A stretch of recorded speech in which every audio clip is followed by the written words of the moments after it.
Once upon a time, in the bustling town of Ibusa, Delta State, there lived a young man named Ajah King. He was the sole offspring of his parents, a bright and promising student at St. Augustine College, where his impeccable behavior made him an example for his peers. But life had other plans for Ajah, plans that would lead him down a dark path shrouded in violence, crime, and substance abuse. After finishing his secondary school education, Ajah's hopes of furthering his education at the University of Benin were dashed when he failed to gain admission. As the prospect of higher education slipped away, Ajah found himself adrift and idle, seeking solace in the company of street gangs that roamed the town.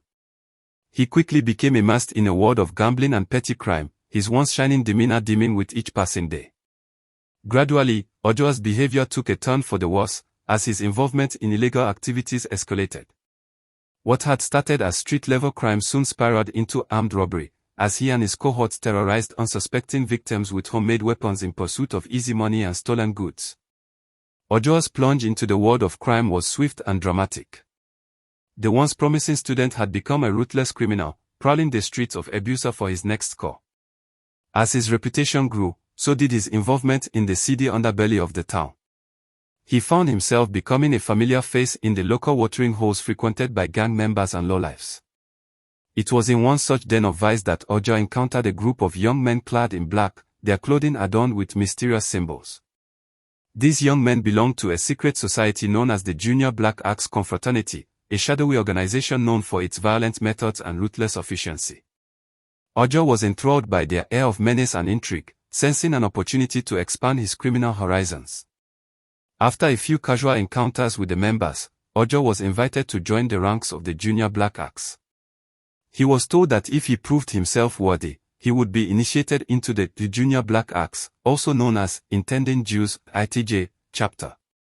For Ajah, the prospect of becoming part of such a powerful and secretive organization was irresistible. With his street smarts and his newfound connections, he believed he could rise through the ranks and become a force to be reckoned with. The initiation ceremony, however, was a harrowing experience, testing Ajah's courage and fortitude in ways he had never anticipated. He was made to endure physical and psychological torture, pushing him to the brink of his endurance and beyond. But in the end, he emerged triumphant, inducted into the brotherhood with a newfound sense of purpose and belonging. In the sweltering heat of July, on the 24th of 2013, Ajah King crossed a threshold from which there would be no return. Embracing the darkness of the Black Axe Confraternity, he submitted himself to a brutal initiation ritual that would change the course of his life forever. Initially, he was a member of Junior Black Axe, commonly referred to as ITJ, as at the year 2010 to 2012, but on 24th of July 2013 he became a full member of the Black Axe. When his mother, whose tireless labor kept the family afloat, returned home from her work as a hotel chef, she was shocked to find her son battered and bruised. Ajah's initial attempt to feign innocence with a fabricated story was futile. His mother, though warned by the demands of her profession, was not blind to the sinister forces that were at play in her son's life. The transformation from a once well-behaved student to a hardened criminal had been swift and stark, leaving her bewildered and frightened for his future. With a heavy heart, she took him to the village hospital, hoping that the wounds that marred his body were the only injuries he had sustained.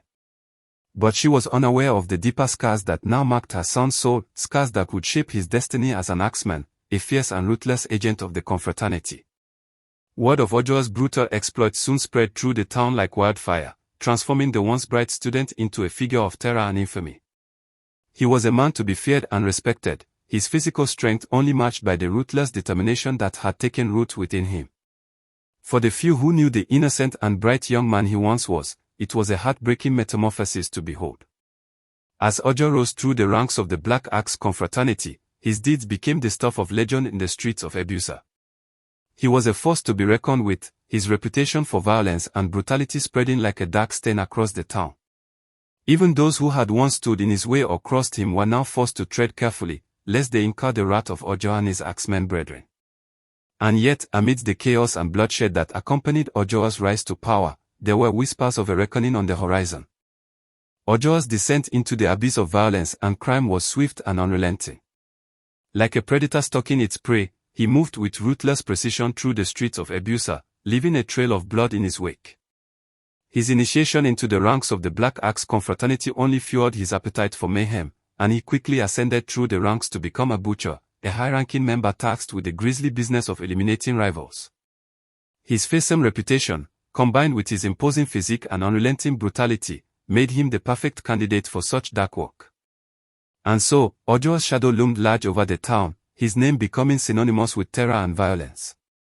The police, aware of his activities but unable to penetrate the tight network of the confraternity, were reduced to observing from the sidelines as he and his fellow axemen wreaked havoc upon the community. His legendary exploits only grew with each passing day, as he took on the role of a hit squad member, traveling far and wide to carry out the Black Axe's most urgent and deadly orders. And yet, despite his apparent invincibility, Ajah was not immune to the consequences of his actions. As his notoriety reached fever pitch, the rival cultists began to see him as a mortal threat to their own power and influence. They vowed revenge against the feared hitman, launching a ruthless campaign to track him down and silence him once and for all.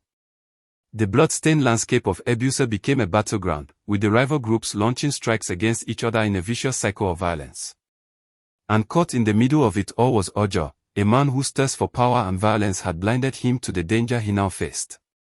But even the deadliest predators can find themselves cornered when the odds are stacked against them. Ajah, once a seemingly invincible force, found himself haunted by his own demons, and he knew that his days were numbered if he remained in Ibusa.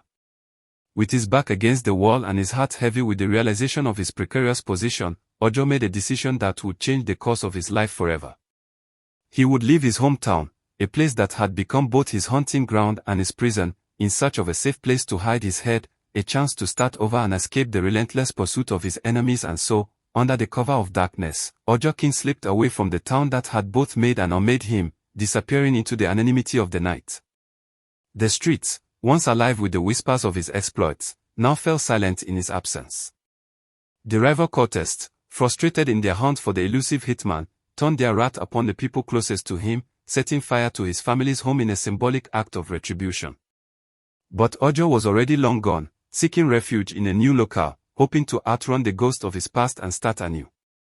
The return of Ajah King to Ibusa was marked by a cold, grim reckoning.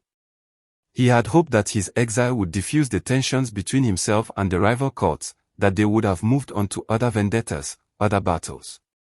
Alas, the ghost of his past had not been so easily exorcised. He and his 4 fellow Black Axe members set out on a mission of vengeance, seeking retribution against the rival cult leader who had orchestrated the attack on their brother-in-arms. Armed with a fierce determination to make their enemies pay, the group made their way stealthily through the shadows of Ibusa, moving with a singular purpose that belied the gravity of their task. But fate had other plans. As they approached their target's hideout, they were ambushed by a rival cult squad, a force greater in number and ferocity than Ajah and his men could have anticipated. The ensuing battle was fierce and bloody, a dance of death that left the streets of Ibusa stained with crimson. The clash of steel and the report of gunfire echoed through the night, each strike and volley taking its toll on the combatants. Ajah fought with the desperation of a cornered beast, his skill and strength pitted against an enemy that would not yield. It was in the thick of the melee that fate dealt its cruelest hand. A single, well-placed slash severed Ajah's left hand from his arm, the limb dropping to the blood-soaked asphalt like a discarded toy. The pain, when it came, was a searing, unbearable thing. Ajah stumbled, the shock of the injury stealing his breath and weakening his resolve.